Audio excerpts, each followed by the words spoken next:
this is my review of Assassination Classroom.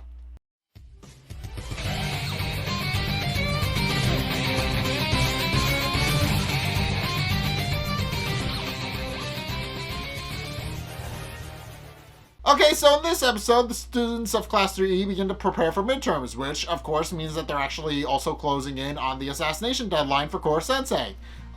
Because, as you guys remember, if they don't kill Korosensei by the end of the year, bye-bye Earth. So yeah, and obviously everything is on edge because of that reason. Obviously they're studying for midterms, but they also realize that now that they have only a few months left until Korosensei blows up the Earth, and they have to deal with him quickly.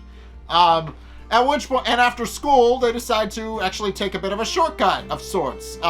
They begin parkouring their way across all the building roofs to get back to their house, and the students even remark that it's a lot faster than actually taking the streets. However, they weren't watching where they were going, and two of the guys accidentally trample an old man. And the end result was that he now has a hairline fracture on his femur and likely won't be able to walk for a couple of weeks. At which point, both Korosensei and Karasuma actually chew out the students for being reckless, pointing out that they need to be that they should have been more careful, and that they're lucky if they get off easy for this. Pointing out that Karasuma is likely going to have to pull some strings to make the whole incident go away. And Korosensei then shows up, and then again Korosensei is there. He shows up, and he doesn't say a word. He's just fuming. His face is black. His lips are curled into a snarl, and he's just pissed.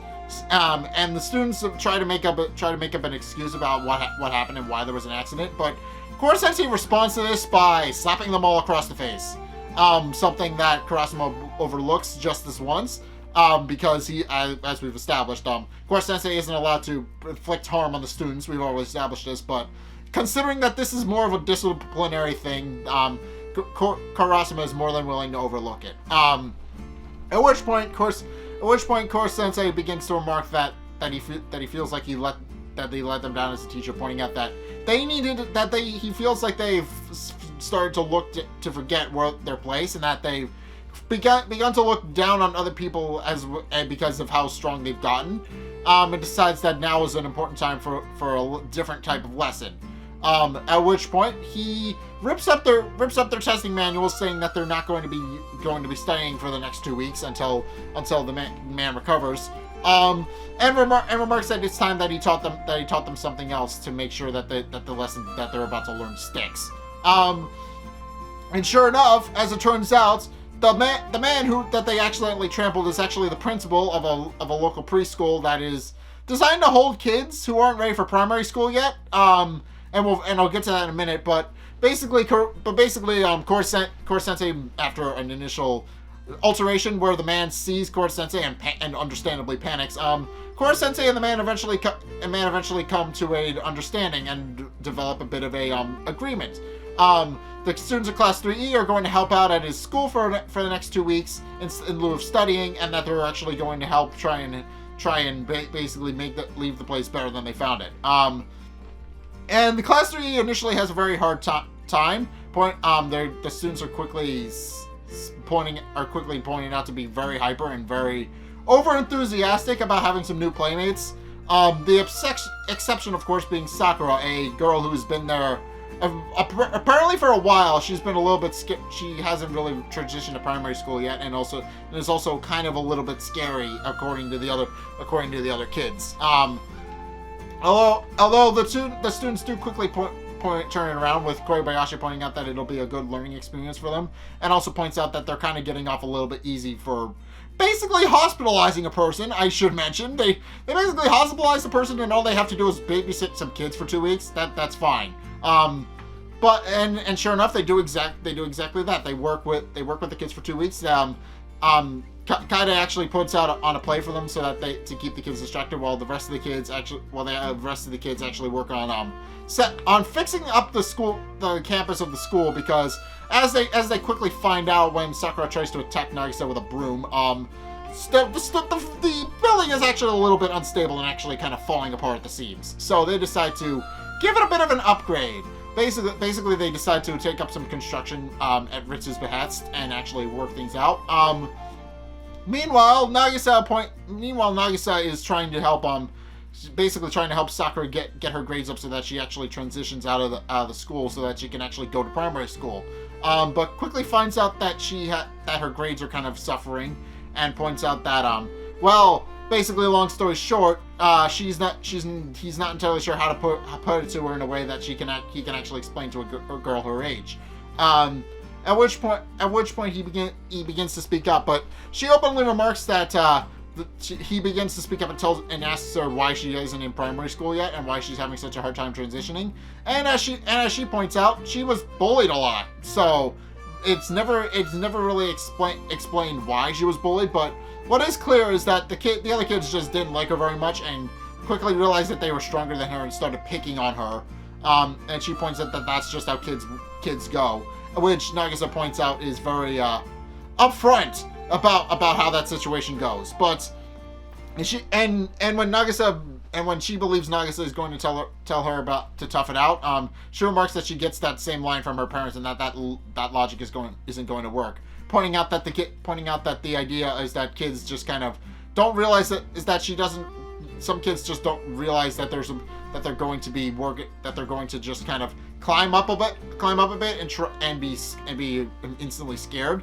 In case in point, a cat climbs up a tree at that exact moment, which she uses to emphasize her point. But Nagisa does a full 180 and uses that to emphasize a different point, that sometimes you climb up so high that you don't realize that you climbed up so high and that's why you're scared. But that if you continue to push yourself and continue to climb and eventually reach the top, then eventually there's not going to be anything to be scared about. Eventually, you're going to get to the point where nobody's going to really be scared, where you're not really going to have to be scared because you're at the top, you've done it, you've succeeded. And uses that as a lesson to teach Sakura, which she takes to heart and also is implied to kind of maybe have developed romantic feelings for Nagisa because, well, kids are impressionable. But also to drive the point home, the rest of the students do a bit of a teamwork exercise like they used in pole toppling to basically climb to the top of the tree and get to the cat and bring it down. So yeah, it's actually a really cool thing that impresses the rest of the kids. But in any case, after 2 weeks, Korosensei escorts the principal back to his school with the principal and Korosensei having become old friends at this point. And Korosensei and the principal even remarks that he doesn't really mind so much letting the kids help out, pointing out that from one instructor to another, he feels like a good learning experience is good regardless of how it comes out. At which point they arrive at the old school, and he wonders as to whether or not it'll be dilapidated by the time he came back, but quickly discovers that the kids have kind of went above and beyond to turn the old campus into a much bigger, much safer, more age-appropriate schoolhouse. Basically, they not only fixed everything, but they added a whole bunch of additions on it to improve on it, including an indoor jungle gyms, indoor whole bunch of stuff, and dedicated learning space that gives the kids more room to actually run around and play, so that they don't have to worry about being trapped in, so that they don't have to worry about claustrophobia or anything like that. And also, they modified the one of the jungle gyms to charge the principal's bike, which they also repaired and turned into a tricycle with 2 front wheels so that it doesn't tip over again. And basically the way how it works is that it works on kinetic energy. The more the kids play during recess, they're also going to be able to help the principal get home. And the principal remarks that this is all very nice for the kids to do, but points out that if they didn't really imprint anything as mentors to the students, then it's really all a moot point. But as it turns out, he doesn't have to wait long and quickly realizes that Sakura actually imprinted on Nagisa and is actually impressed with how much she's turned around. And thanks to Nagisa's advice, she started using hit and run tactics to basically go back to primary school and take a test, and she actually did pretty well at it. The kids were basically too busy with their own exams to actually care about her. So she was able to get in, take her test, and then leave, and then she did exceptionally well at it. And Nagasev remarks that those are the exact kind of hit and run techniques that they use at Kunigagaoka, and more specifically Class C, and that in time, if she'll continue adding tricks to her arsenal, and will eventually be able to transition to primary school full time. And Sakura quickly asks if Nagisa will continue to teach her new tricks, which he says he will. At which point they part ways with the little kids, and the principal is happy with how things turned out, as is Korosensei, pointing out that the kids have finally learned a lesson in humility, and that they'll be able to actually go forward from there. Unfortunately, because Korosensei forbid them from researching stuff for 2 weeks so that they can't actually prepare for midterms, for the most part, almost all of them failed.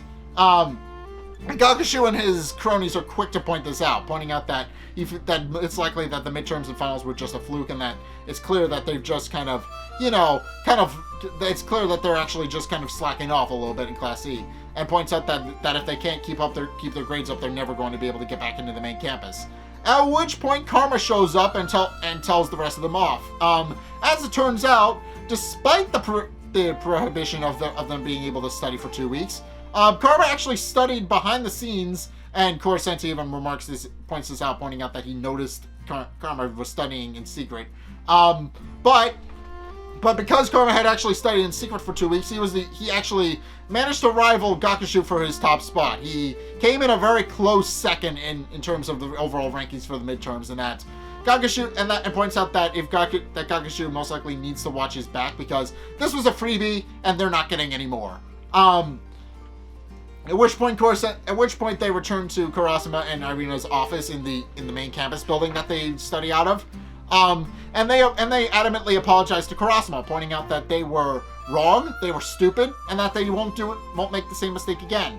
And Kurasama accepts their apology, but also asks if they learned their lesson, pointing out that the whole thing would be a moot point if they didn't actually learn what the whole point of the training exercise actually was. And sure enough, they pointed out, pointing out that that the reason they were sent to the elementary school preschool campus was to learn more about how to actually use their skills to help people rather than hurt people, and to also teach them a sense of humility, which is what Kurasama actually accepts as his answer and nods solemnly. At which point Korosensei remarks that he feels like the other students have learned their lesson well, and that they're actually going to continue to actually use those skills to help people rather than hurt people. And also during this entire monologue, he's actually revealed to be cooking barbecue, and that he's actually cooking in secret. However, as he's cooking, the kids all show up and use their own tactics to quickly surround Korosensei while he's cooking. And Korosensei remarks that he didn't even hear them coming, and wasn't even prepared for them. At which point the kids remark that they're going to use their skills to assassinate him, and that's how the assassination classroom works. But that they realize that they're going to be that they can use their assassination techniques to actually, become heroes and help save the world, as it were. And that they can actually use it to better society rather than to hinder it. And Korosensei remarks that he feels like they have finally learned their lesson at last. And remarks that he feels like he's finally found a bunch of people he cares about, pointing out that when he first originally started out, he didn't feel like there was much bloodlust in the school, nor did he feel like there was much competitive spirit, as it were. But as he started teaching and started helping them turn around, that is completely changed, and now almost the entire campus has developed a competitive spirit and has actually decided to work hard for the sake of working hard now. They're not just going to screw around anymore. They actually want to apply their skills to other things, and are actually going to continue to work hard going forward. And Korosensei can't help but feel proud about that. But in any case, yeah, this episode actually marks the 5-month mark before they have to assassinate Korosensei, so things are going to get interesting very quickly.